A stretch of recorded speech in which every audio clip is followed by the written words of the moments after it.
So LeWayne, we were talking about your book, Fruits of Freedom, and I want to learn more about that so the audience can learn more about it as well. Yes. So tell us about Fruits of Freedom, what inspired you to write the book. Obviously, you said you had a financial background, so I assume there's some financial literacy involved in that book. Tell us a little more about it, and who's the intended audience for the book. Absolutely. I didn't, started out, I didn't have a intended audience. I didn't really intend to write the book. Okay. But my wife... Sometimes they write themselves. They write, exactly. And, like I say, it birthed out of me just really wanting to have a blueprint for my life. Okay. Really have some type of process and structure. Like I said before, I like to have that, concept, something that I can see, something visual and tangible that I can apply every day. So that led me to come up with the 5 F's. Okay. And I said, I'm going to write these down. You should see the audience. Okay, 5 F's. Go ahead. 5 F's. The first F is faith. Faith. And Got to have faith. Got to have faith. As George Michael said. And, rest in peace. Yes. Okay. I love George Michael. He was great. And I said to myself, I was like, there's got to be something that just ties everything together. You know, something that you believe in. It doesn't have to be a religious thing. Sure. You don't have to believe in the same thing that I do. But for myself, I was like, I need to have something else, a core, a substance, a place where no matter what is going on in your life, you can always go back to and say, okay, this is where, I can come for refuge and come for shelter in my life. Okay. So believing in something is very important. So that's a faith component for me. And then the next component was fitness. Okay. And I said, okay, it's important to have, nutritional health and to be in good shape, because if you don't do that, you can't even get out of bed. Mental health is very important. Mm-hmm. A lot of people struggle with that. And to really, have a good grasp on your mental health and have a good grasp on your fitness and your health will really help you have a more vibrant and productive life. I said, that's important. Sure. And then the next component, which I currently work with, is financial health. Okay. Right? So finances is very important. But it's so ironic that finance and fitness and health, they work hand in hand. Sure. They're like brothers. If you have good health, then your finances will be better. And if you have good finances, then your health will be better. Sure. So there's a certain tie-in to that. And understand that people struggle with finances. Even if you have a lot of money, if you don't have any money at all, understanding, being educated on the importance of balancing, those two things, understanding the power of finance. Our world is run on a financial system. We're currently we're constantly trying to learn better ways to utilize our money for good, and sometimes it's used for things that are not good. But just having a good grasp on that, a good understanding of what that means and the importance of your life. Sure. And then the next one is your family. We know the family structure is very important. Some people have really good families and they do everything for their family. And that's important to have a good core family structure. A mother, a father, grandparents, all those things, aunts, uncles, and their children, and the love that we have for our kids and the things that we do for our families. Sometimes it's unexplainable, the things that we would do for our family. And sometimes you grew up in environments that you have poor family structures and, Sure. and environments. So just really learning, okay, what's the things that are really valuable to your life, and family is a big part of that. And then the next one is our fellowship.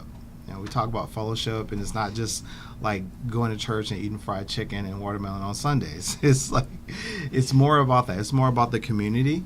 It's more about going out and being an extension. We say we're the hands and feet of Christ. That's our belief, right? Mm-hmm. So, but really just being a part of the fabric of the community and serving. And doing things outside of your sphere of influence, your realm, reaching back and bringing people up, and just being good citizens, right. Good people, and doing some great things to help bring up the place that you're in. Sure. So it ties back into the helping the homeless. Helping the homeless, Yeah. exactly. Right. So I came up with the 5 F's, and then that led me to come up with the title. Well, all these things will set you free if you have a good grasp on them. There's freedom in it, So I came up with the idea. I came to my wife, and I was like, "Hey, I got the title of my book," because I was in the process of writing my book. after she's like kicking me, babe, you got to get, this is the book, right? And I'm like, I don't know. So I came up with the title Fruits of Freedom. And I said, these are things that will really, help you have freedom in your life. And if you have an understanding of your health and your mindset, you can really live free from all those holes that hold you back. Understanding the family dynamics, understanding fellowship, like they all tie in together. Mm-hmm. And if you get a good grasp on those things, they can make your life better. And it's Sure. kind of like fruit. When you taste it, you have it. It's good. It's nutritious for you.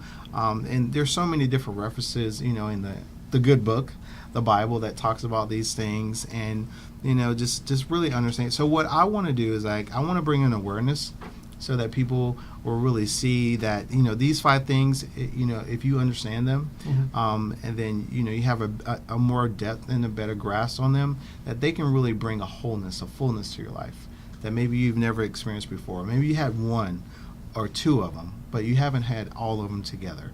You haven't really had a grasp on it, and it's more of a balancing act as well. Sure. You know what I mean? So that is something that I really want to give people the opportunity to take and ingest, and see how that works for them, because I've heard some great things, and we've learned and we've experienced some good things from our family just by following that structure.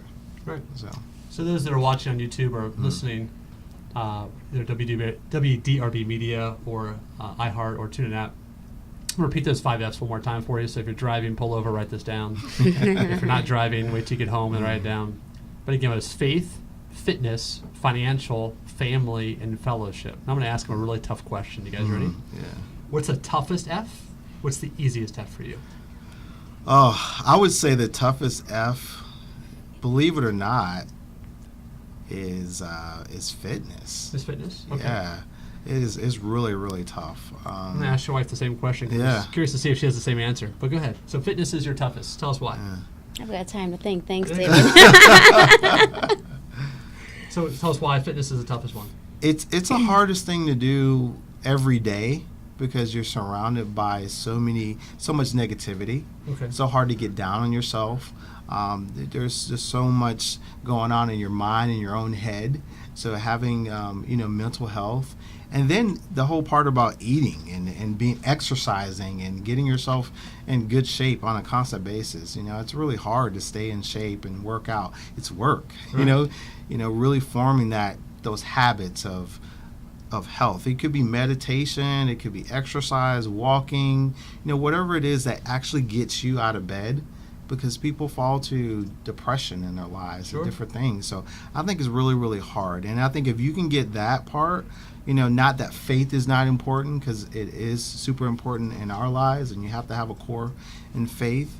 But if you can really get a grasp on your fitness and your mindset and your health, then everything else can come after that. You know what I mean? Like, you can really say, you know what, I can start working on my budget, I can start working on my finances, I can create the lifestyle that I want, I can have a vibrant family, because now I can go out, and play with my kids, and have a great relationship with my wife, and the fellowship point. So I think fitness is really, really difficult. Makes sense. And I think a lot of people, especially with New Year's resolutions happening right now, Oh man. it's always the number one thing everyone says is, I want to get fit, I want Yeah. to be healthier. Yeah. But it does take effort. It does take a lot of work. And there's always fad diets, there's always fad exercise equipment you can buy to suddenly make yourself healthy. But it's not just, like you said, it's not just going to the gym. It's not Right. just working out physically. It's the mental health as well. Yeah. It's the discipline of what you're eating. And we talked earlier, we had a guy that does body check. It's a scanner for your body. We talked a lot about, it's not just the cardio. Everyone wants to do cardio to lose weight, but it's also the weight training. And it's also nutrition. And until you do all 3 things, this is just the physical fitness side. Until you do all 3 things, you're not going to see any progress. That's not even including mental health. That's just the Right. physical fitness side of it. So this is a lot of components to coordinate to get the results that you're looking for. Absolutely. So to get to your easiest, so fitness is the hardest. Which is the easiest? We have left faith, financial, family, and fellowship. I would say, you know what?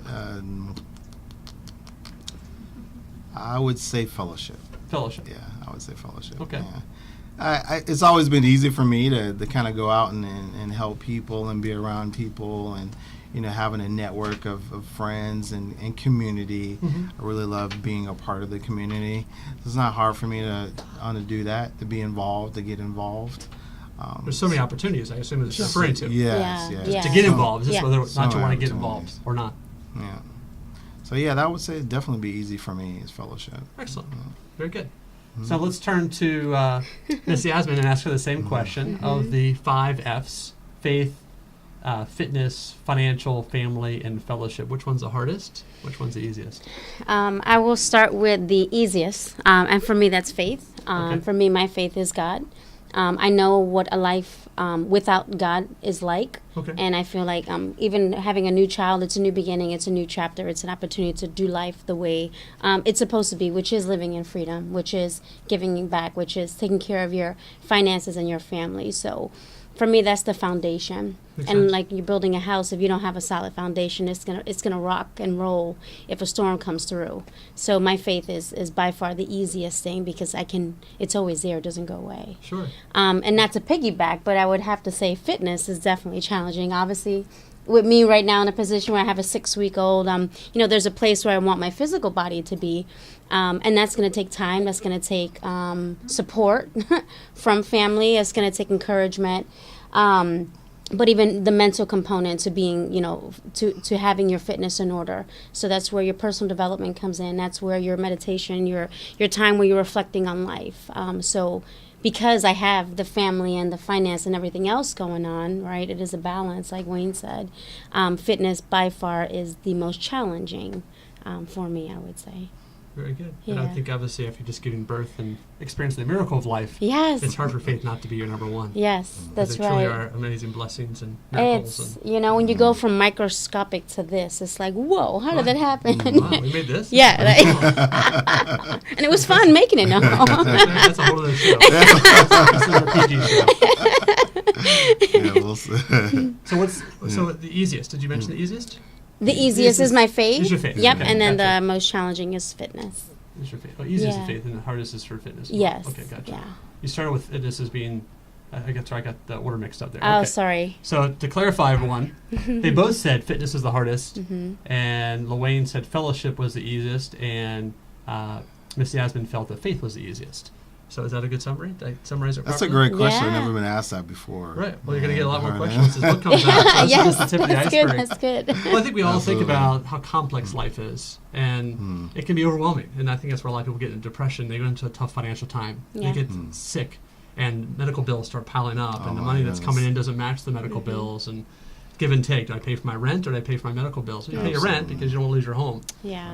and hopefully the medical bills will get paid soon. Yeah. And I think everyone goes through struggles at different times in life, and whether you're 20, 30, 40, 50, 60, doesn't matter. It's still a stressful time in your life, and when you're dealing with those stresses, it starts to affect your mental health. Yes. Absolutely. And then a lot of times your physical health takes a toll as well. So Absolutely. I think having this roadmap of the 5 F's can help you realize that life's going to throw you all kinds of curveballs. Yeah. Yeah. Maybe a baby in their 40s is not a straight pitch. Maybe Yeah. it's a curveball. Yeah. It's a good thing I'm not 40 yet. Let me get that away. Next we're year. talking Next about year. us being 40, Yeah. right? Next year. It's assumed. Okay. But again, when's the right time? Is Yeah. it when you're 20s, is it 30s, is it 40s? Yeah. Because you're never ready. It's just a matter of, okay, well, life's in order as much as it's going to be. That's right. Let's start a family or extend our family as you guys have. So it's fantastic. Any questions that I haven't asked you that you want to share with the audience about the book? Oh, we haven't talked about CMS. Let's go Oh, into sure. your other job besides Yes. being a full-time mother. Yes. I knew if I said out loud enough, It would come another to ya. question would come to me. So Yasmine and I had the pleasure of working together on a program called REEL 100, which is Real Entrepreneur Experience and Learning. It's a program for middle schoolers to help them understand the whole invention process. Well, hopefully that inspired her to get back to go work for CMS. Well, she'll answer that question here shortly.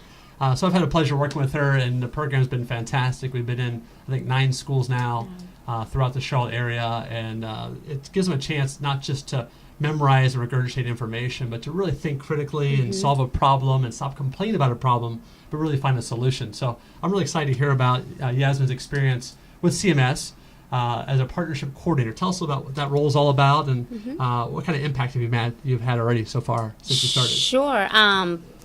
Gosh, where do I start? So I've been with CMS a little bit over a year now. Okay. And what I get to do, and I say that because it truly is a passion, being able to serve the community and work with students, it's a double win.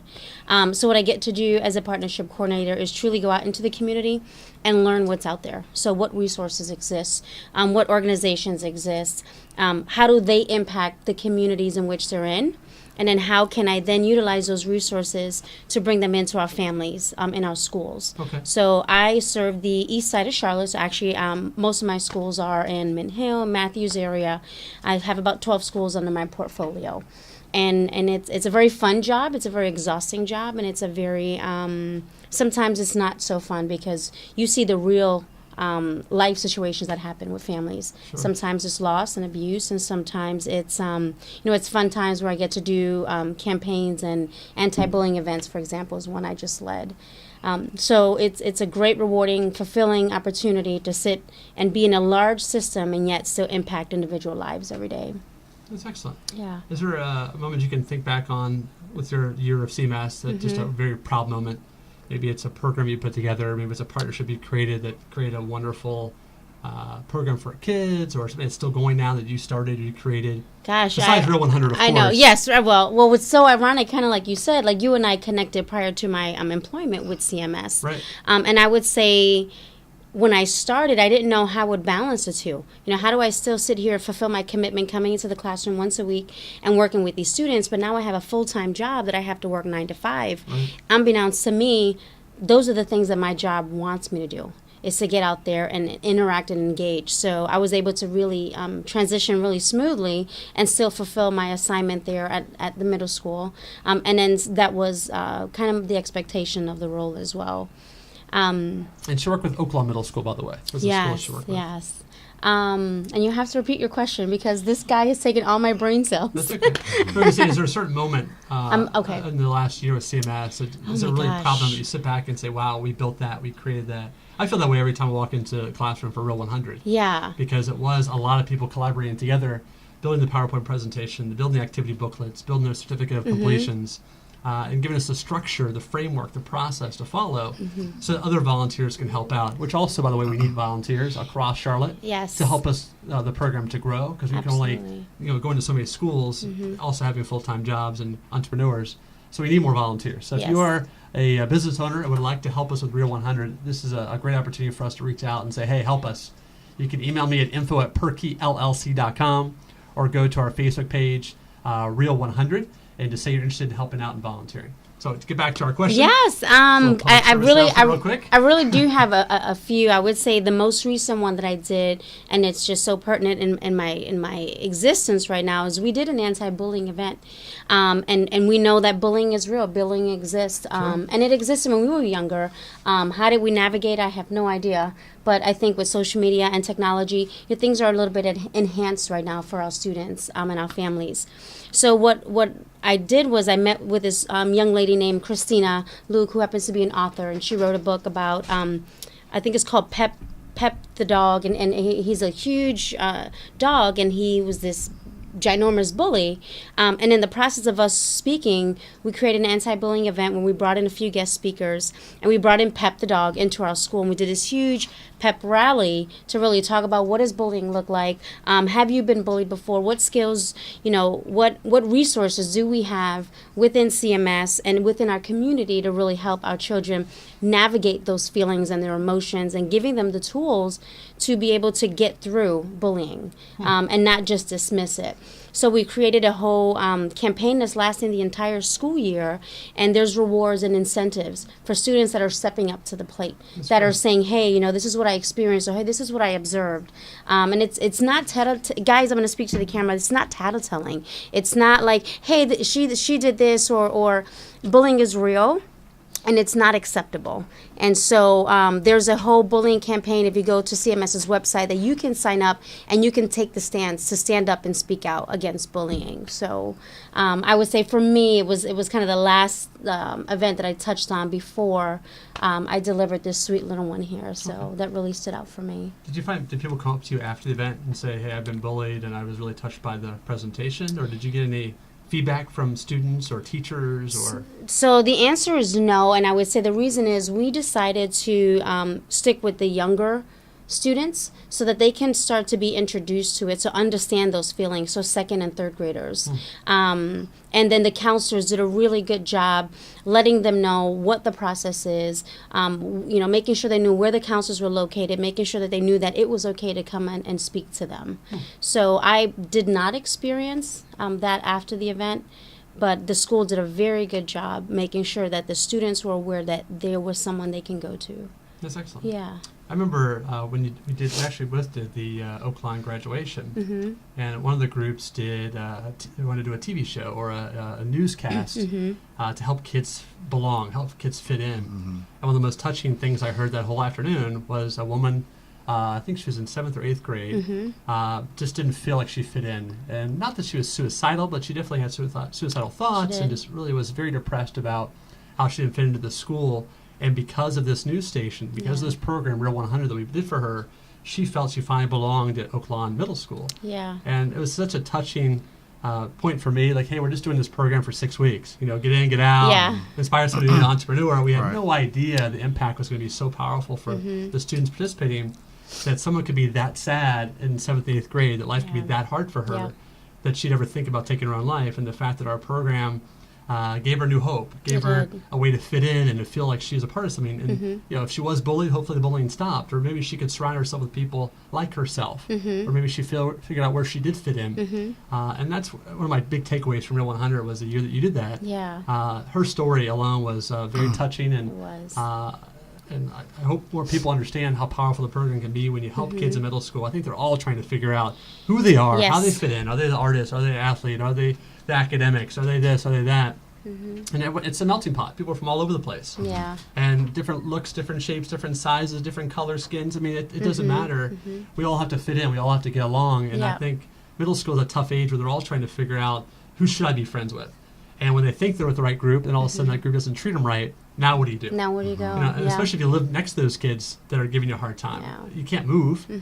So how do you handle those type of situations? So it's nice to empower these kids to give them options. So if they don't feel at home in their day-to-day classes, maybe a club or maybe activity or a newscast can at least make them feel at home for a part of the day. And some of these kids have tough homes too. A lot of the issue they have is they come home and it's not a peaceful time for them. They don't look forward to going home like most of us would. So hopefully when they're at least at school, they can have a good time and enjoy themselves and get through some of these challenging times. Yeah, absolutely. I think Real 100 really, it provided our students a platform to really, speak up and share. So I know it's funny, sometimes we have an intention to do something and at the end the result is completely different than what we intended it to be. And I think with that experience, that's what Real 100 did, is we came in to inspire and motivate and say, let's find solutions to these issues that we have, whether it's recycling or whether it's, creating a newsroom. But then we gave someone an opportunity to say, hey, life was really hard. But because now I feel like I have a purpose, I found my purpose and my voice, I'm going to do something about it. So that's the power of Real 100. That's what it's done. So. And someone's listening too. Yes. I think a lot of times in middle school, elementary school, nobody listens to you, and that's part of the frustration as well. Yeah. And it's nice that they feel like there's someone listening to them and paying attention to them and making them feel important, which is always very important. Yeah. Very good. Did I miss anything? We covered everything today. Levi, do you have anything you'd like to say? Oh boy. Levi is quiet. He's thinking. He's very intellectual. He is. I can tell. He's a little turner right now. He loves to think. So Levi just said no comment. I'm going to ask you to hear that in the microphone. It's kind of He far said from no him. comment. He put his kind of hand up. Yeah, he did. He kind of said, I'm good. So that's Levi's first official interview. So you look at this in 10 years. More to come. More to come. Definitely. The silence. It's awesome. That silence says it all. It does. There's so much room to improve, Levi, for this world to be a better place for you. And we appreciate you being here today. And even though you napped through most of it, we appreciate you being here. But he had a smile on his face the whole time. He did. Yes. He even had a little snack. He said, I have to take a little break. Yes, he needed a break. To wrap it up. Well, thank you so much for Thank you. being here. Again, this is Yasmine Young. Yeah, thank you. And LeWayne Young and little Levi Young. You are listening to the Perky College Radio Show on WDRB Media, the voice of the community. And we will be right back after the break.